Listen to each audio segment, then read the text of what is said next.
Kita akan melanjutkan pembacaan buku The Psychology of Money. Kali ini kita akan memasuki bab ke-13. Ruang untuk kesalahan. Bagian paling penting semua rencana adalah merencanakan rencana Anda tak berjalan sesuai rencana. Oke, langsung saja kita bacakan bab ke-13. Beberapa contoh terbaik perilaku finansial cerdas bisa ditemukan di tempat tak terduga. Kasino Las Vegas. Bukan di semua penjudi, tentu. Namun, segelintir pemain blackjack yang melakukan penghitungan kartu bisa mengajari orang biasa sesuatu yang sangat penting dalam mengelola uang. Perlunya ruang untuk kesalahan. Dasar perhitungan kartu blackjack sederhana. Tak ada yang bisa tahu pasti kartu apa yang akan dikeluarkan berikutnya oleh bandar. Namun, dengan mengingat kartu apa saja yang sudah keluar, kita bisa memperkirakan kartu apa saja yang masih ada di tumpukan.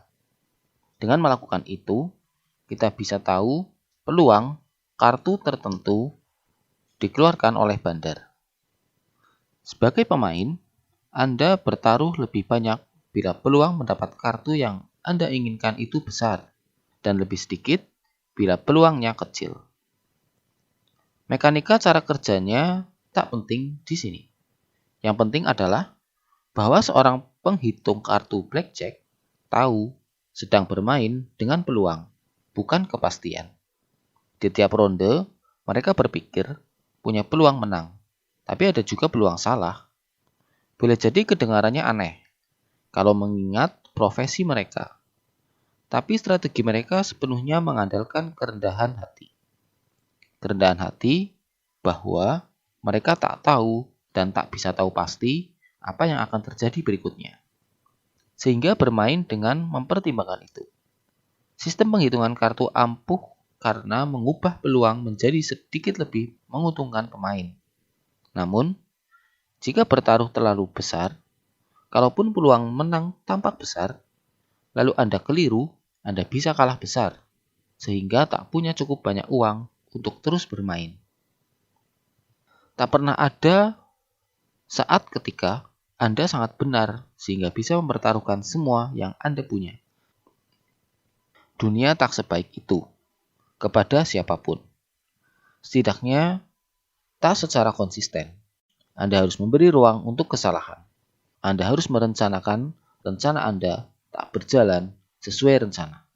Kevin Lewis, seorang penghitung kartu sukses yang ditampilkan di buku Bringing Down the House, menulis mengenai filosofi berikut. Walaupun terbukti ampuh secara statistik, menghitung kartu tak menjamin Anda akan menang terus apabila ketika tiap kali pergi ke kasino. Kita mesti memastikan kita punya cukup banyak uang untuk menanggung nasib buruk kapanpun. Anggap Anda punya keunggulan kira-kira 2% dibanding kasino. Itu masih berarti kasino menang dalam 49% kesempatan. Oleh karena itu, Anda perlu punya cukup uang untuk menanggung kekalahan. Patokannya, Anda harus punya setidaknya 100 unit dasar. Dengan asumsi Anda memulai dengan $10.000, Anda dapat dengan nyaman bermain di unit $100. Sejarah penuh gagasan bagus yang dilanjutkan terlalu jauh, sampai tidak ada bedanya dengan gagasan buruk. Kebijaksanaan dalam memiliki ruang untuk kesalahan adalah karena mengakui bahwa ketidakpastian, sifat acak, dan kebetulan yang tak bisa diketahui adalah bagian yang selalu ada dalam kehidupan. Satu-satunya cara berurusan dengannya adalah memperbesar perbedaan antara apa yang Anda pikir akan terjadi dan apa yang bisa terjadi sambil masih membuat Anda mampu bertarung lagi besoknya. Benjamin Graham dikenal karena konsep margin keamanan. Dia menulis mengenai konsep itu dengan panjang lebar dan perincian secara matematis. Namun, rangkuman teorinya yang paling saya sukai adalah ketika dia mengatakan di suatu wawancara bahwa tujuan margin keamanan adalah membuat perkiraan tak diperlukan. Sukar menyangkal betapa kuatnya pernyataan sederhana itu. Margin keamanan, Anda bisa menyebutnya ruang untuk kesalahan atau redundansi, adalah satu-satunya cara efektif untuk aman menyusuri dunia yang dikuasai kemungkinan, bukan kepastian. Dan hampir segala yang berhubungan dengan uang ada di dunia macam itu.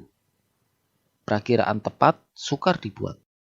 Itu jelas bagi penghitung kartu, karena tak ada yang dapat benar-benar mengetahui di mana kartu tertentu berada di kumpulan yang dikocok.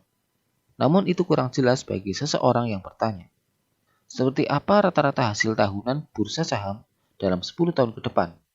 Atau, kapan pastinya saya akan bisa pensiun? Namun keduanya pada dasarnya sama. Paling-paling kita bisa memikirkan peluang. Margin keamanan Graham adalah saran sederhana bahwa kita tidak perlu memandang dunia di depan kita hitam putih. Bisa diprediksi atau sudah pasti. Area abu-abu mengejar hal-hal yang ada banyak kemungkinan hasilnya. Adalah cara terbaik untuk maju. Namun, orang meremehkan perlunya ruang untuk kesalahan di hampir segala hal terkait uang. Analisa saham memberi harga sasaran pasti kepada klien, bukan kisaran harga. Pembuat perkiraan ekonomi memprediksi hal-hal dengan angka pasti, jarang dengan probabilitas luas. Pengamat yang berbicara dengan yakin akan lebih banyak diikuti daripada yang berkata, kita tak bisa tahu pasti, dan berbicara menggunakan kemungkinan. Kita melakukan itu di segala jenis upaya keuangan, terutama yang berhubungan dengan keputusan kita sendiri. Ahli psikologi Harvard, Max Bazerman, pernah menunjukkan bahwa ketika menganalisis rencana renovasi rumah orang lain, sebagian besar orang memperkirakan biaya proyeknya akan melebihi anggaran antara 25% dan 50%. Namun, bagi proyek sendiri, orang memperkirakan bahwa renovasi akan selesai tepat waktu dan sesuai anggaran. Lalu akhirnya kecewa. Dua hal membuat kita menghindari ruang untuk kesalahan. Satu, gagasan bahwa orang mesti tahu ada apa pada masa depan. Didorong rasa tak nyaman karena mengakui ketidaktahuan. Dua, kita merasa rugi kalau tidak melakukan tindakan yang sepenuhnya memanfaatkan pandangan bahwa masa depan itu pasti akan terjadi. Namun, ruang untuk kesalahan itu kurang diapresiasi dan kurang dipahami. Ruang untuk kesalahan sering dipandang sebagai pengamanan konservatif. Digunakan oleh mereka yang tak ingin mengambil risiko besar atau tak yakin dengan pandangannya. Namun bila digunakan dengan tepat, justru sebaliknya.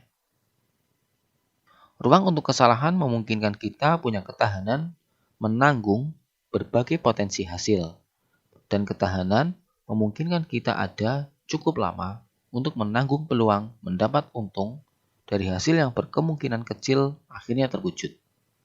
Hasil paling besar terjadi paling jarang, entah karena memang tak sering terjadi atau karena butuh waktu untuk penumpukan. Jadi orang dengan cukup ruang untuk kesalahan dalam strateginya, uang kas, bisa menanggung kesulitan di bagian lain, saham, dan punya keunggulan dibanding orang yang langsung habis semua kalau keliru.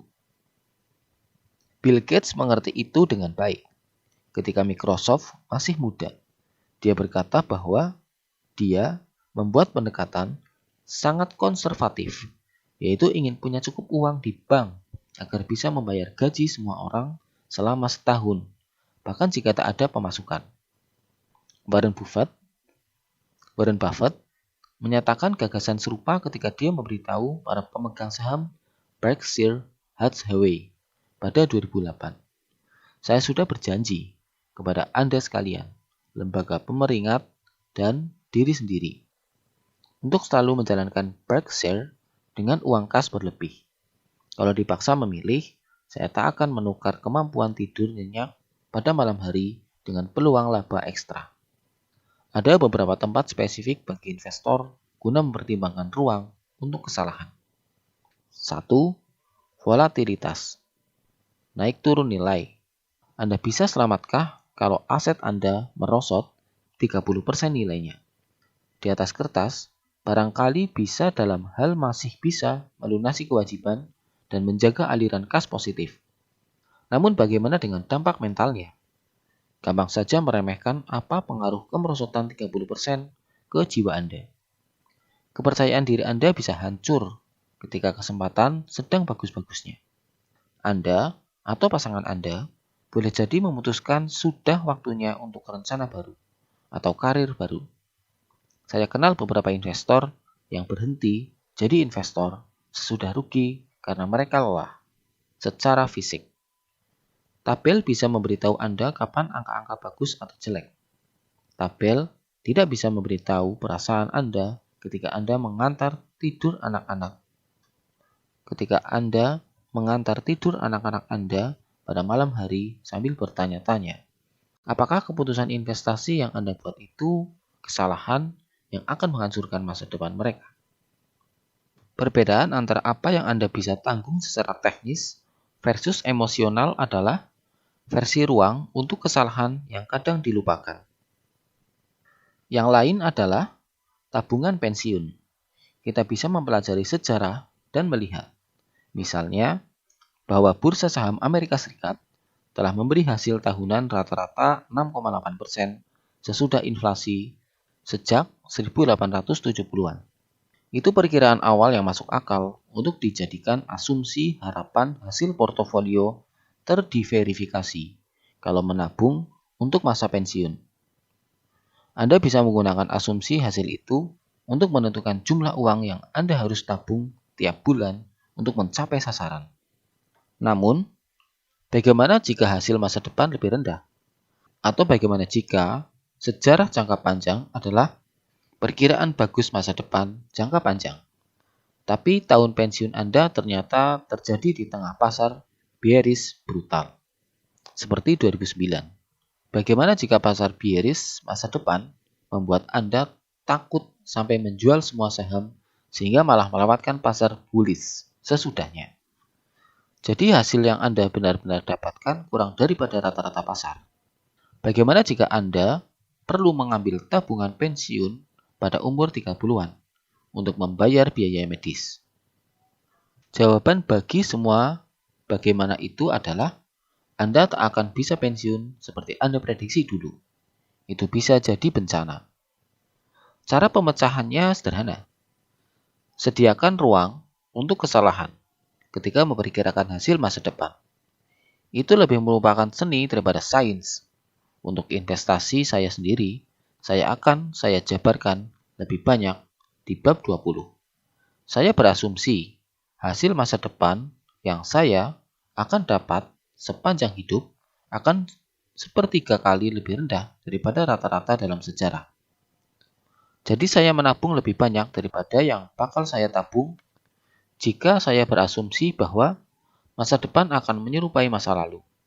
Itu margin keamanan saya. Masa depan boleh jadi lebih buruk daripada sepertiga masa lalu. Tapi tak ada margin keamanan yang menawarkan garansi 100%. Pengaman sebesar sepertiga sudah cukup untuk membuat saya bisa tidur nyenyak pada malam hari. Dan jika masa depan memang menyerupai masa lalu, saya akan senang. Cara terbaik meraih kebahagiaan adalah membidik sasaran rendah, kata Charlie Munger. Bagus sekali.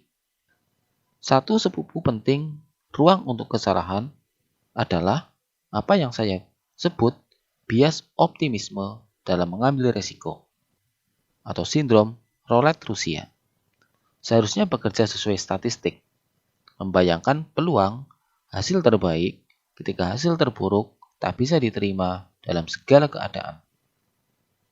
Kata Nassim Taleb, Anda bisa menyukai resiko tapi sepenuhnya tak menyukai kehancuran. Memang seharusnya. Gagasannya adalah bahwa Anda harus mengambil resiko agar bisa maju. Tapi resiko yang bisa menghancurkan Anda tak layak diambil. Peluang Anda beruntung itu besar di permainan roulette Rusia.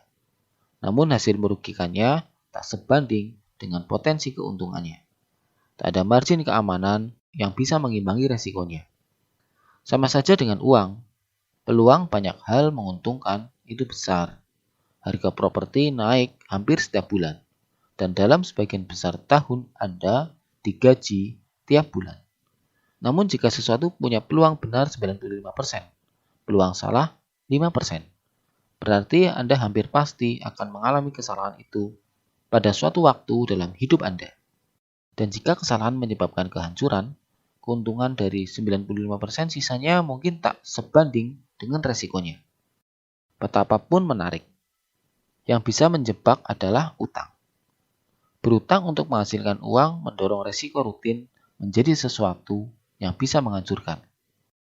Bahayanya adalah bahwa optimisme rasional sering menyelubungi peluang kehancuran yang kadang terjadi.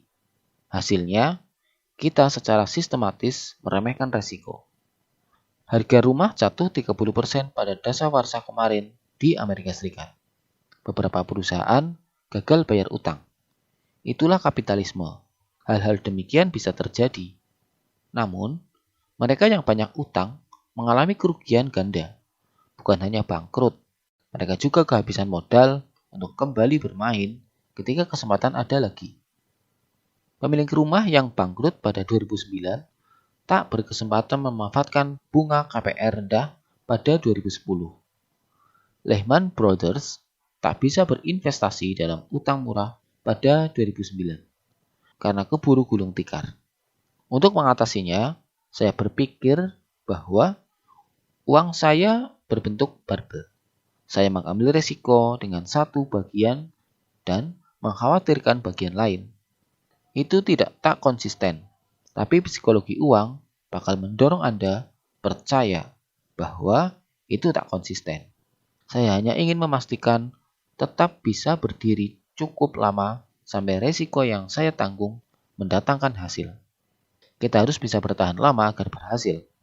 Mengulang satu hal yang kita sudah sebut beberapa kali di buku ini.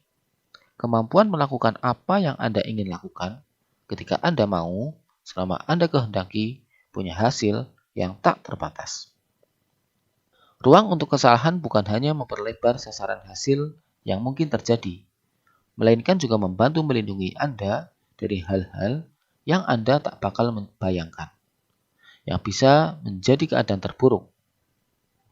Pertempuran Stalingrad ketika Perang Dunia II adalah pertempuran terbesar sepanjang sejarah.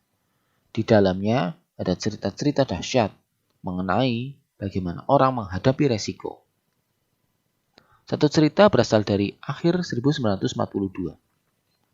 Ketika satu kesatuan tank Jerman bersiap menjadi pasukan cadangan di padang rumput di luar kota.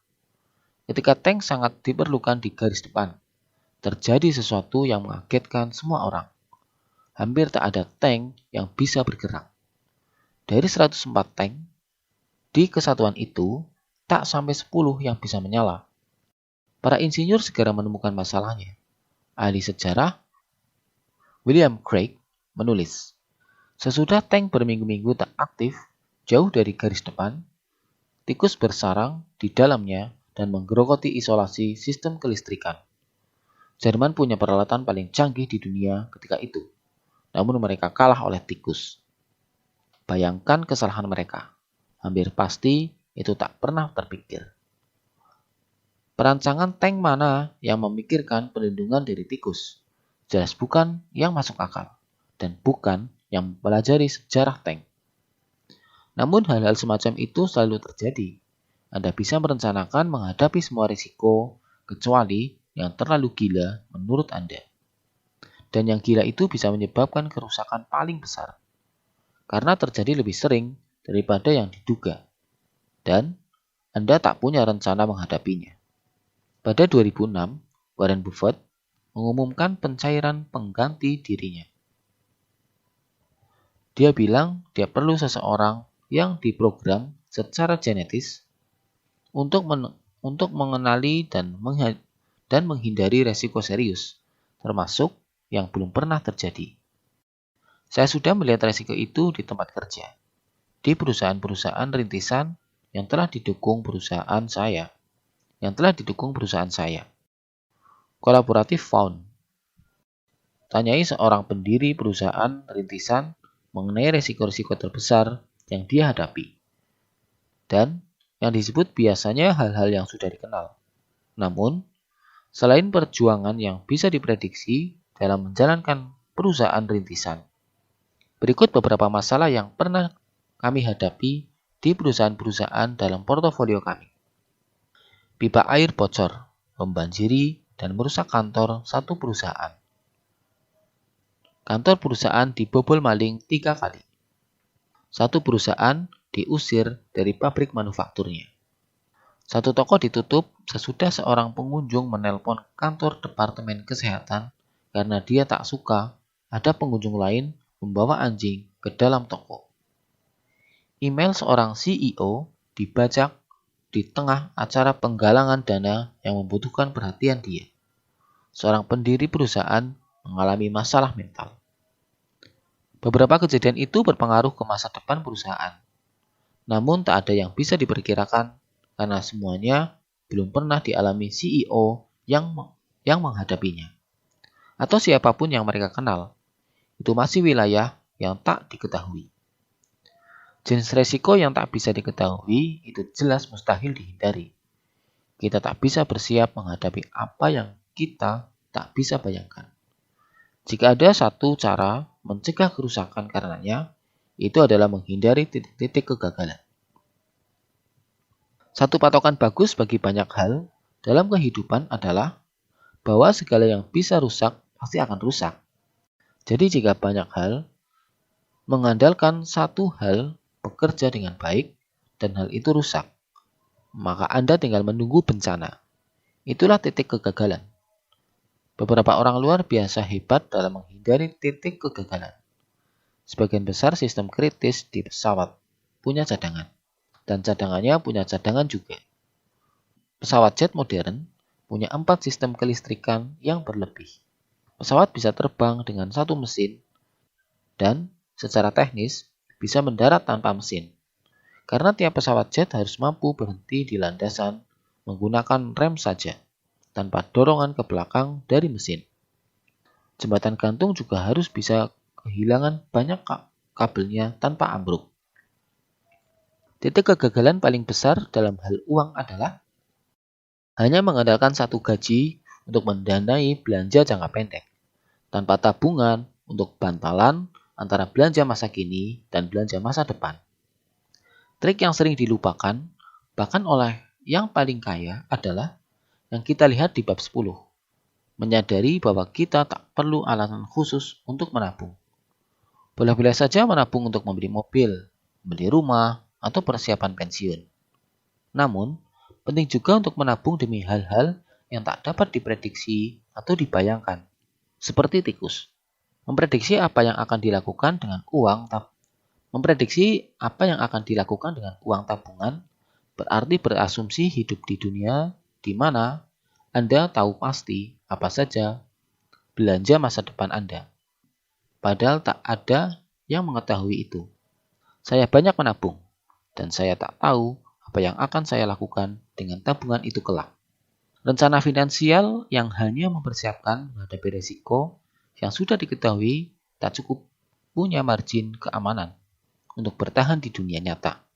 Malah, bagian paling penting semua rencana adalah merencanakan rencana Anda tak berjalan sesuai rencana.